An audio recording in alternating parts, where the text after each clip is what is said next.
Bismillahirrahmanirrahim. Assalamualaikum warahmatullahi wabarakatuh. Anakku Solih Soleha kelas 2 Al-Kindi yang hebat dan yang Ustadzah banggakan. Bagaimana kabar hari ini? Insya Allah kita selalu dalam lindungan Allah dan sehat.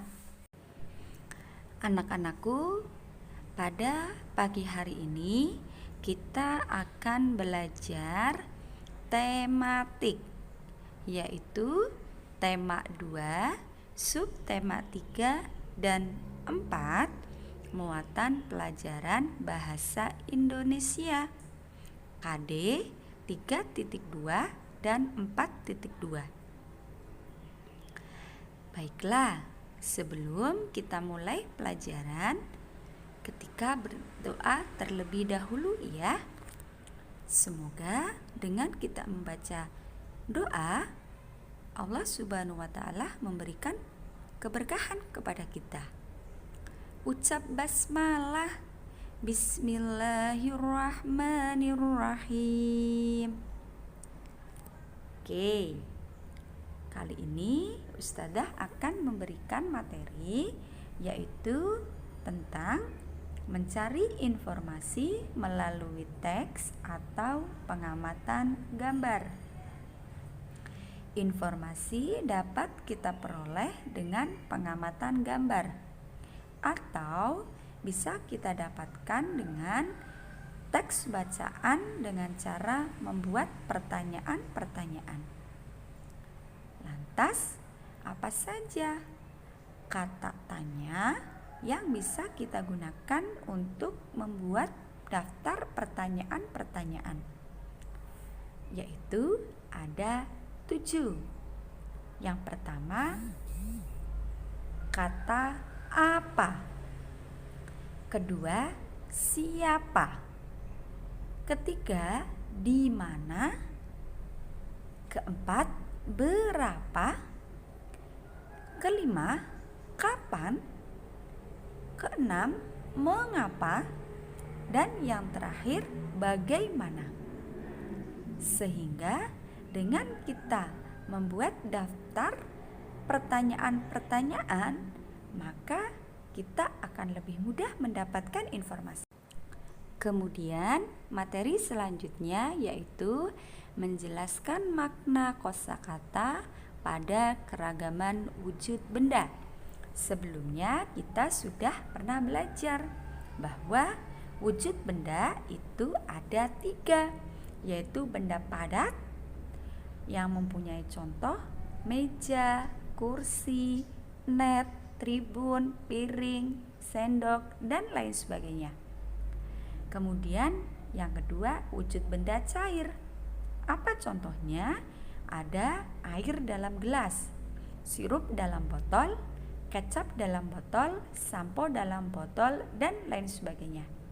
Kemudian wujud benda yang ketiga yaitu benda gas. Contohnya ada balon, ban sepeda, bola basket, dan masih banyak lainnya. Ustadzah berikan contoh dalam gambarnya ya. Ada benda padat, contohnya meja.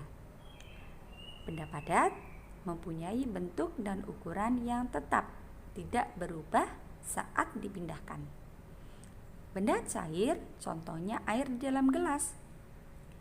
Benda cair mempunyai bentuk yang sama, namun ukurannya berubah sesuai dengan tempatnya. Kemudian ada benda gas. Benda gas itu mempunyai bentuk dan ukuran yang selalu berubah-ubah. Contoh kosakata benda padat di bidang olahraga. Ada tribun, ada gawang, ada net, jungkat-jungkit, bangku, dan bed. Silakan kalian bisa membacanya sendiri. Apa makna dari masing-masing kosakata tersebut?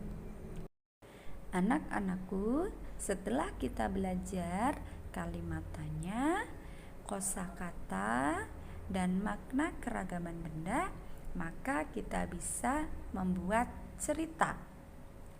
Kamu dapat membuat cerita tentang keragaman benda dengan mengamati gambar yang disajikan. Apa saja yang perlu kita perhatikan? Yang pertama, benda yang kita lihat. Yang kedua, ciri-ciri benda. Yang ketiga, wujud benda dan kegunaan benda. Maka dari keempat tersebut bisa kita buat sebuah cerita tentang keragaman benda. Ya, sebelum kita membuat cerita, kita berlatih membuat kalimat terlebih dahulu. Setelah mengetahui kosakata tentang benda, kamu dapat membuatnya menjadi sebuah kalimat. Contoh, Ustadzah punya kosakata jungkat-jungkit. Maka bisa dibuat kalimat, di taman bermain terdapat ayunan dan jungkat-jungkit. Kosakata yang kedua, Ustadzah punya kata gawang. Kalimatnya, Aidan mencetak gol di gawang lawan saat bermain sepak bola. Itulah yang bisa Ustadzah sampaikan. Semoga bisa dipahami ya. Untuk tugas kalian, tugasnya adalah mengerjakan soal terlampir. Silakan dikerjakan dengan benar dan sungguh-sungguh supaya hasilnya bisa maksimal. Sekian penyampaian materi dari Ustadzah. Kita akhiri pelajaran pada pagi hari ini dengan ucap hamdalah. Alhamdulillahirabbil alamin. Dan Ustadzah akhiri, wassalamualaikum warahmatullahi wabarakatuh. Tetap semangat dan terus belajar, pantang menyerah.